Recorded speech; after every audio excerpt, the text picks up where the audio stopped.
Hello, everyone, and welcome back to Present Truth to Seventh Day Adventist. My name is Sister Cherry, and today we are in our health corner. Yes, what are we looking at today? What's causing all these chronic diseases? As you can see, a list of some of the chronic diseases that are bombarding the world today. It is even among our mates within the Seventh-day Adventist Church. But does the Lord want this? No. The Lord doesn't want his people to be bombarded with diseases, but we are. As health reformers, we should be the leading persons in the world, but oftentimes we find ourselves in the back seat. But today we are going to just look at what are causing these and what can be done to prevent them. So let us look at our prayer thought before we have our word of prayer. We are told from my life today, and I always tell persons when we read from the writings of the spirit of prophecy, it is God speaking to us. And we must obey whatever He asks us to do, that is what we are to do. So, inspiration tells us upon obedience depends life and happiness, health, and joy of men, women, and children. Obedience is for their well being in this life and in the life to come. Where can we find a surer guide than the only true God? Where is a safer path than that which the eternal leads the way? When we follow him, we are in no tangled bush part.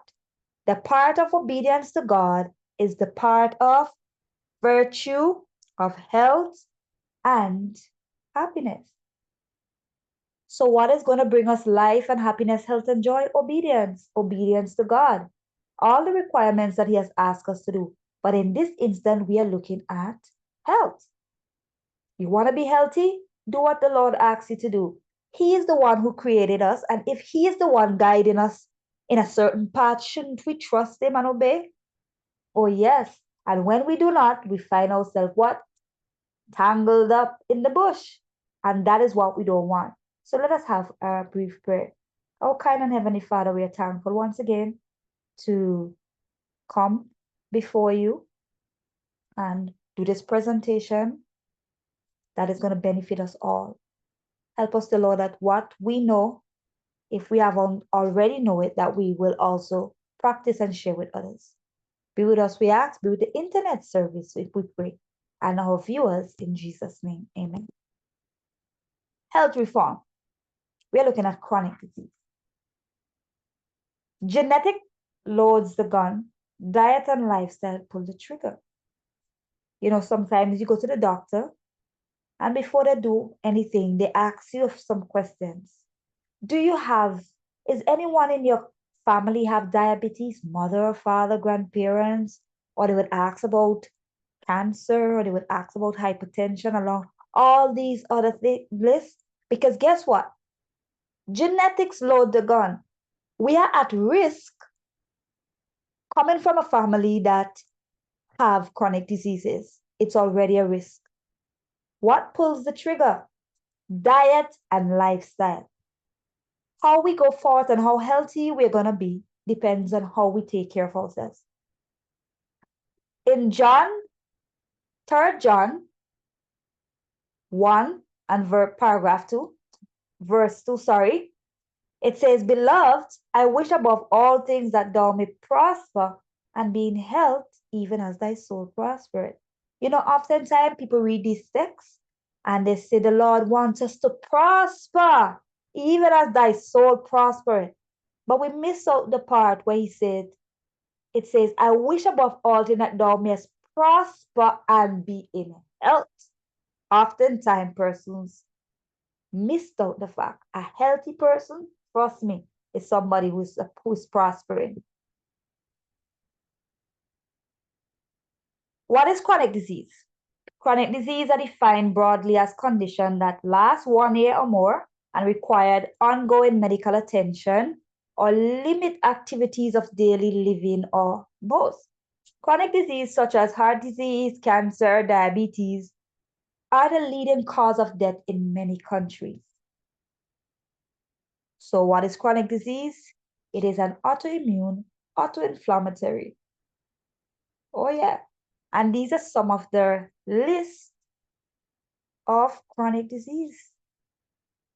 And we have chronic pain syndromes, osteoarthritis, rheumatoid arthritis, kidney disease, hypertension, fibromyalgia, epilepsy, mental illness, sorry, osteoporosis, sleep apnea, multiple sclerosis, chronic fatigue syndrome, arthritis, asthma, cancer, COPD, diabetes, emphysema,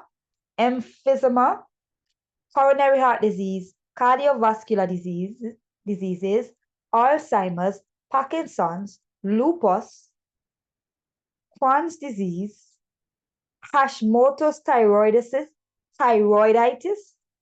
These are some of the lists, and there are many more. And the list gets bigger as times go forward, because more and more diseases, people are coming down with it. And they're becoming chronic illnesses. And we find ourselves trapped here as God's people. So we are looking at misunderstanding number 4. This is from World Health Organization. It says chronic disease can't be prevented. Adopting a pessimistic attitude, some people believe that there is nothing that can be done anyway. In reality, the major causes of chronic disease are known, and if these risk factors were eliminated, at least 80% of all heart disease, stroke, type 2 diabetes would be prevented. Over 40% of cancer would be prevented. 80% of premature heart disease, stroke, and diabetes can be prevented. So let's go forward. What are one of the things and the most important thing that we should do? Choose the best food. Because oftentimes, it is in the stomach that gives gateway to other diseases. Right? So we have to choose the best foods. In order to know what are the best foods, we must study God's original plans for man diet. And remember when we read from My Life Today, it says, the Lord's way is best, right? That's basically what it says. And God has an original plan for his people. When he created them, this is what they eated. And it says, he who created man and who understands his needs appointed Adam his food. Grains, fruits, nuts, vegetables constitute the diet, chosen for us by our Creator. God has chosen this. Amen. A subject of divine solicitude. The education of the Israelite included all the habits of life. Everything that concerns their well-being was the subject of divine solicitude and came within the province of divine law. Even in providing their food, God sought the highest good. The manner which he fed them in the wilderness was of a nature to promote physical, mental, and moral strength. Notwithstanding the hardship of their wilderness life, there was not a feeble one in all their tribes, because God was the one responsible for giving them their food. And he gave them manna. And because of that, they were healthy. Appetite is not a safe guide. And you and I could know this. We can't go with appetite, because our appetite would lead us to eat the things that are not very best for our good. Those foods should be chosen that best supply the elements needed for building up the body. In this choice, appetite is not a safe guide. Through wrong habits of eating, the appetite has become perverted. So, for example, every culture has different way of life in which they eat. And oftentimes we are guided by what culture do. And oftentimes starch and these things are the most heaviest things on our plate, which should be actually be the least. So we can't look at our appetite and the way we does things to say this is best for us. So we trained our appetite wrong. Sometimes it's not our fault because we were born in the society and our parents fed us this way and we continue with it. But now that we are having the understanding of what the Lord is calling us to do, we now have to make the change. What has went wrong with us earlier in our years, we are not responsible for it because we were not responsible for eating for ourselves. But now we are responsible. We are responsible. It is no longer our parents. So now we are to educate ourselves as to what is best for us to eat. Often it demands food that impairs health and causes weakness instead of strength. The disease and suffering that everywhere prevail are largely due to popular errors in regard to diet. And one of the things they said to us is, oh, in growing up, we were taught it in school, they're in our curriculums, they're in our books, and it tells us that meat must be a part of the diet. It has to be, and if you don't eat it, and if you don't have it to eat, you're going to be sick and your body cannot live without it, and all these things. These are some of the things that we are told, and inspiration is telling us these are popular errors. We can live without meat, and this is what God is calling us to do. This is why we are called reformers. We are reforming, not what we are accustomed to do, but what is best. What food is best to supply the elements needed for the body. Built from the food we eat. Built from the food we eat. Our bodies are built up from the food we eat. So if we don't eat anything good, there is nothing there for our cells to work on to build strong bodies, right?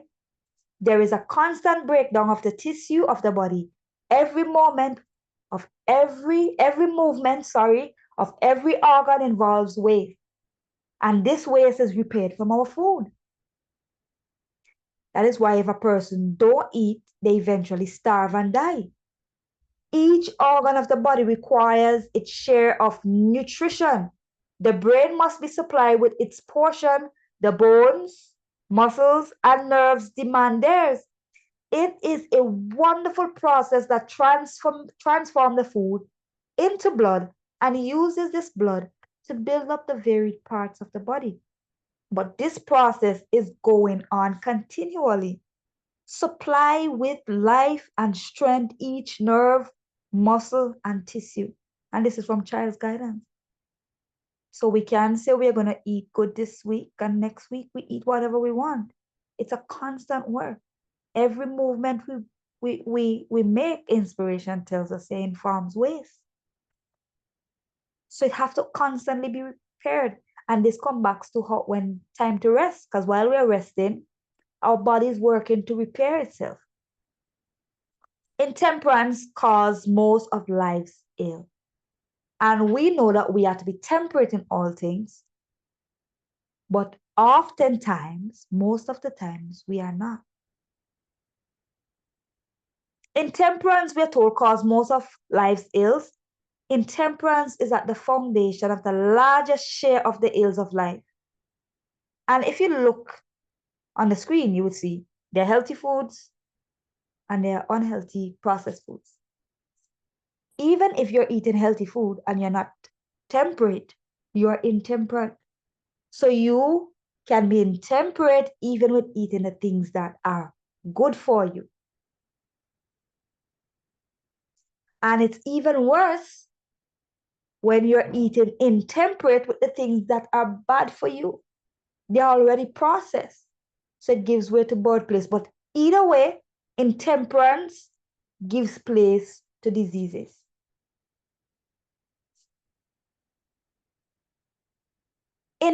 It annually destroys tens of thousands. You could imagine what it's doing now with the population that we have today. It's moved from tens of thousands to more, right? We do not speak of intemperance as limited only to the use of intoxicating liquors, but give it a broader meaning, including the hurtful indulgence of any appetite or passion, which could be whether you're eating or anything else. It could be working sexually and all these things. True intemperance, some sacrifice one half and others two-thirds of the physical, mental, and moral powers and become playthings for the enemy. Look at our world today. So many persons are dying and suffering from mental illnesses. One breaking of the law cause other part of the law to break down, and then we have a whole problem, and the enemy is happy. How can you prevent chronic disease? Dietary change, and we established that, right? Return to God's original diet for man. Grains, fruits, nuts, and vegetables constitute the diet chosen for us by our Creator. It is the best. Nobody cannot tell you that this diet is not the best. It is. To the extent that is possible, use fresh produce. Every region of the world has fruits and vegetables native to it. Make use of what you have in your country. If you have mangoes, you don't necessarily have to buy apples and grapes. You could use the mangoes and the papaya. If you can't, or it's, you just utilize what you have first and most, because what you have in your country is more fresh than what is brought in. This is what it is saying here. So now we're going to look at processed foods. Oh, brethren, fasten your seatbelts. So we have minimal processed food. This is what we're going to look at first. The minimal processed food. Food that's not so much processed.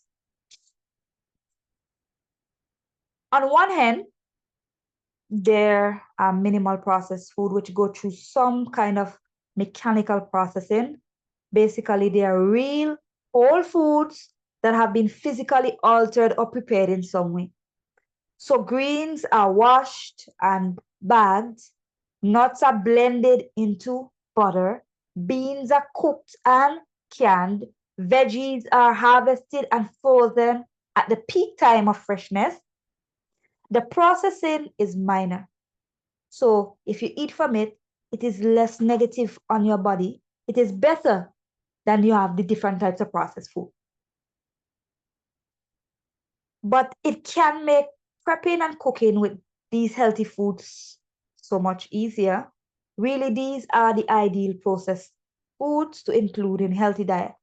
You still get the wholesome nutrients with no junk added, because no junk wasn't added in your canned food to say they added something else that was processed. Or you have the frozen food that they keep and they put in the freezer. This is better to use than some other things, right? And there's less work for you to do. Then we have the ultra processed food. Ultra processed foods, for the most part, ultra processed foods are mass produced packaged items like crackers, breads, frozen pizzas, microwave dinners, etc. But this category can also include seemingly healthy items like protein bars and powders. These foods go through chemical processing and are chemically altered with synthetic food additives. And those additives like added salts, sugar, sweeteners, trans fat, preservative, artificial flavors, and colors significantly lessens the food nutritional value when all of these things is added to it. When we hear about bad processed food, these are the worst of the worst. Okay? This is why it's so crucial to actually read nutrition labels and ingredients lists. So you go to a store and you're going to buy your food. It is okay to spend as long as you want in the supermarket, at the marketplace, and read your list. All right? Often it's the seemingly healthy options that can be the most problematic. Wow, this looks so healthy. Woo! And you're like, yeah, I want this. This will be good. Start reading the ingredients, and then you'll be like, Uh-uh. Whoa, hold up there. So the no-stir peanut butter seems like the same as the natural peanut butter. But when you read the ingredients list, you see that the no-stir comes with hydrogenated oils. So you walk into an aisle that is stocked with snacks and your chips and your cookies. You either avoid that aisle or move real fast, go down it. Close your eyes. Keep your head straight. And you can make it because oftentimes we enter the snacks part of the store. I'm guilty of that. I mean, they are making healthy snacks now, but along that aisle, these are where you're going to find the most processed foods and the worst. Okay? Unlike minimal processed food, ultra processed food go through a much more drastic change in processing because with enough artificial additives and synthetic ingredients, real foods can turn into processed junk. Sure, that frozen dinner started out with real chicken and real veggies, but once it's loaded up with salt and preservative, artificial flavor and artificial colorants, it's not offering our bodies real fuel anymore. While those additives make ultra processed food look nice, taste good, and last long, they are not doing anything good for our bodies. The bottom line is, at the end of the day, ultra processed foods just aren't real foods.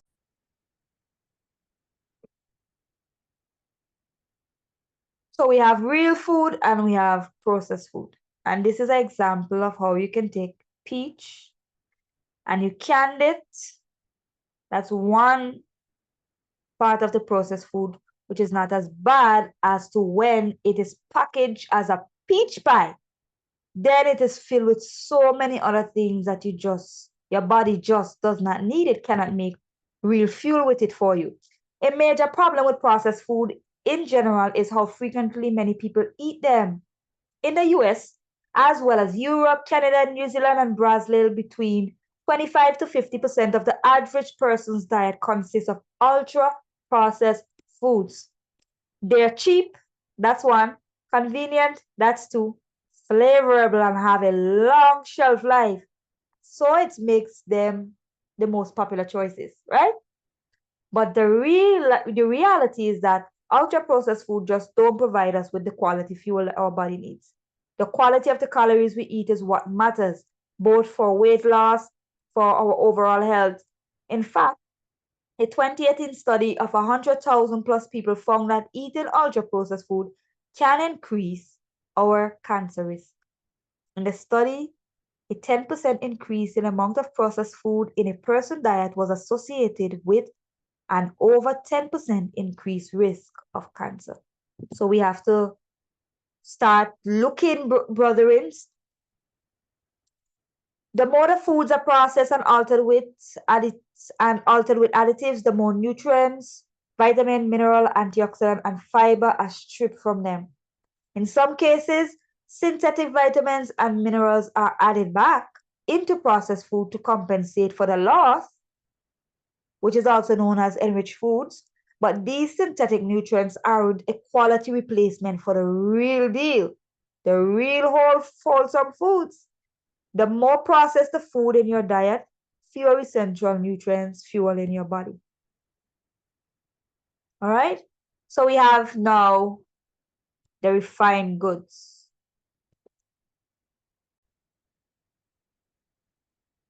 Many processed foods and snacks are made from refined grains.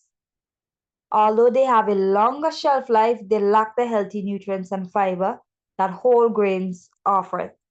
And without those nutrients, our bodies process them so quickly.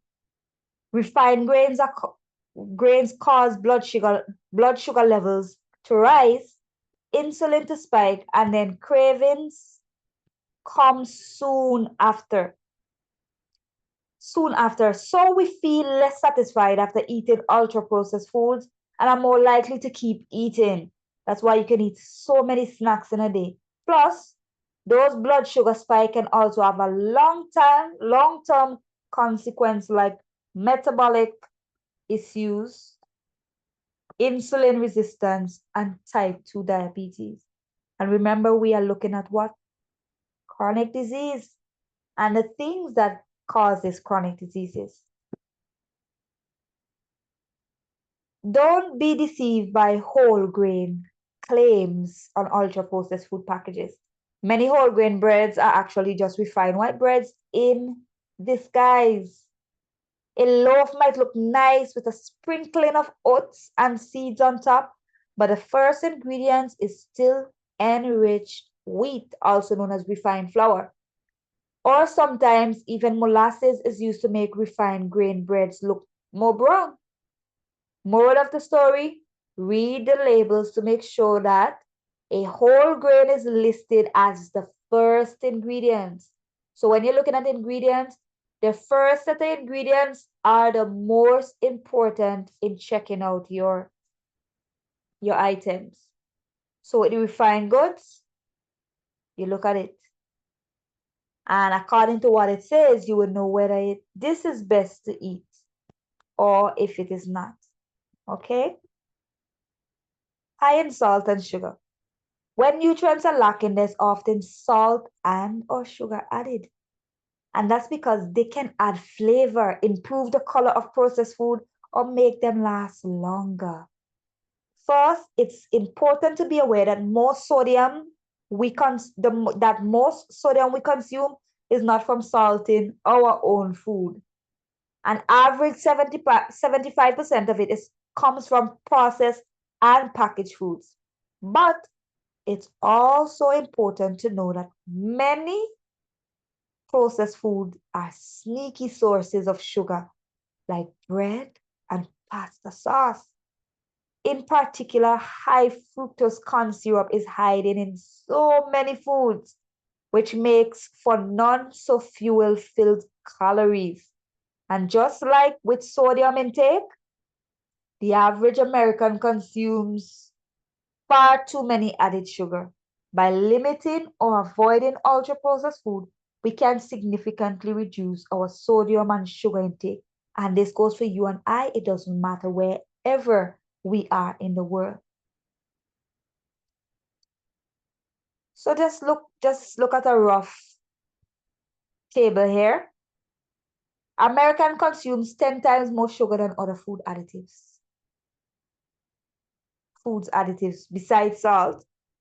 Refined sugar is linked to obesity, hypertension, high blood pressure, hypoglycemia, depression, headaches, fatigue, nervous tension, aching limbs, diabetes, acne, skin irritation, stiffening of arteries, and violent behavior. Do you know sugar, refined stuff, do these things to you? Refined sugar has no nutritional value. NO. Zero vitamins, zero mineral, zero enzyme, zero fiber. Leads to chronic disease. Research showed that sugary, salty, fatty, calorie dense foods actually flood the brain with a whole lot of dopamine. And dopamine makes us feel good when we do the things like eat a good meal or hug someone we love. Even when we're just thirsty and finally drink water, dopamine releases and gives the brain a reward. And dopamine is a neuromodulatory molecule that plays several important roles in cells. It is an organic chemical of catecholamine and phenylamine families. So dopamine constitutes about 80% of the catecholamine content inside of the brain. Then that reward tells the brain, this is good. Remember to do this again. But the dopamine surge from sugar and highly rewarding junk food is so much more intense. It overrides our brain's ability to exercise self control, which is why sometimes we just can't stop eating ultra processed foods. This is one way compulsive eating and even food addiction can result. You feel like, I have to have this today. If I don't have it, I don't feel good. Do you have that feeling? Then yeah, it's the sugar and the salt. Mhm. Every time our brain gets that dopamine reward, it reinforces the behavior. So we keep eating those hyper rewarding foods. In fact, brain scans show that these foods affect the brain as intensely as cocaine and other drugs of abuse. Sometimes, more intensely, we can even build up a tolerance to sugar as our brain gets used to the intense dopamine rush. Then we need to consume more and more sugar just to feel the same reward rush. Much like drugs, the more we eat ultra processed food, the more we'll crave more of it. It's like you have to have something sweet as soon as you don't eat. I have to have something sweet or something inside you feel like it's gone wrong. And then you'll be like, as soon as you eat it, you'll be like, yeah, I feel good. Now I'm good to go through the day. So this is a brain scan of persons who consume sugar and someone who consumes cocaine. Both sugars and drug of abuse affects the same region of the brain, the reward center.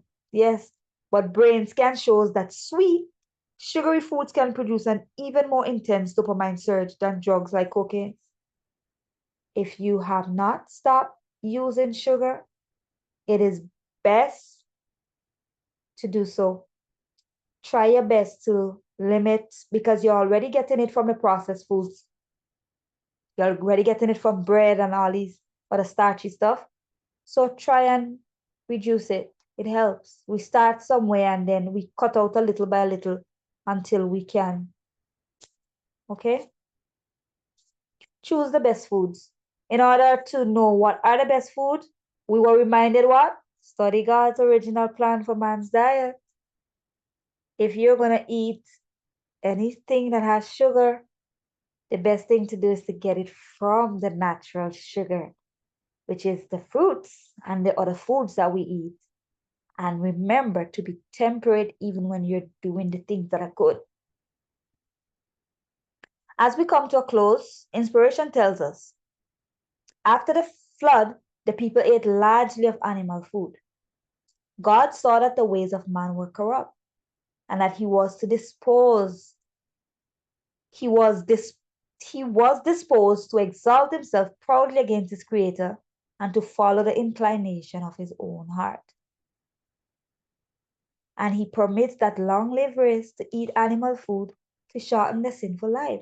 Now, inspiration is telling you what animal food does. Shortens our lifespan. Soon after the flood, the race began to rapidly decrease in size and in length of years. And you can do your research. Um, Google what's a healthy diet. What's the most healthy diet? The most healthy diet does not include animal food. It's not the best. The animals are being plagued by diseases as much as humans are plagued by diseases, they are plagued by diseases. And their bodies are diseased, and we consume them, and whatever they have, we bring them upon ourselves. And sometimes it becomes worse because we are already intemperate, you know? In choosing man's food and eating, the Lord showed what was best, the best diet in choice made for Israel. He taught them the same lesson. He brought the Israelites out of Egypt and undertook their training. So that 40 years in wilderness was a training session that they might be a people for his own possession. Through them, he desired to bless and teach the world. He provided them with the food best adapted for this purpose, not flesh, but manna. Yes, manna, manna, manna, the bread of heaven. It was only because of their discontent and their murmuring for the flesh pot of Egypt that animal food was granted them, and this only for a short time. Its use brought disease and death to thousands. Yet the restriction to a non-flesh diet was never heartily accepted. They liked it, and when man wants to do something, he does it. It continued to be the cause of discontent and murmuring, open or secret, and it was not made permanent. So God never wanted them to eat the flesh, but he permitted them all because they wanted to do it. Okay, you want to do it? Well, this is how you should do it. Drain the blood from the animal and so on and so on. We know how it goes, but do we do that today? When we go to the supermarket and we buy our chicken and our turkey and all these things, do you know how the animal was killed if the blood was drained? Sometimes you cook it and you see all the blood flowing out of it. Yeah. So, brethren, we are reminded that if you do not want to have chronic disease, especially if you are from that hereditary line where that trigger can go forward by your lifestyle, the best thing to start to do is to make some changes. I truly hope that you are blessed by this presentation and that you will leave your comment. I really look forward for your engagement. May God bless you as we have our closing prayer. Our Heavenly Father, we are thankful for the reminder that our bodies are your temple and that whatever we put in can either make the body better or could make it worse. So be with us as we make the right choices, we ask in Jesus' name. Amen.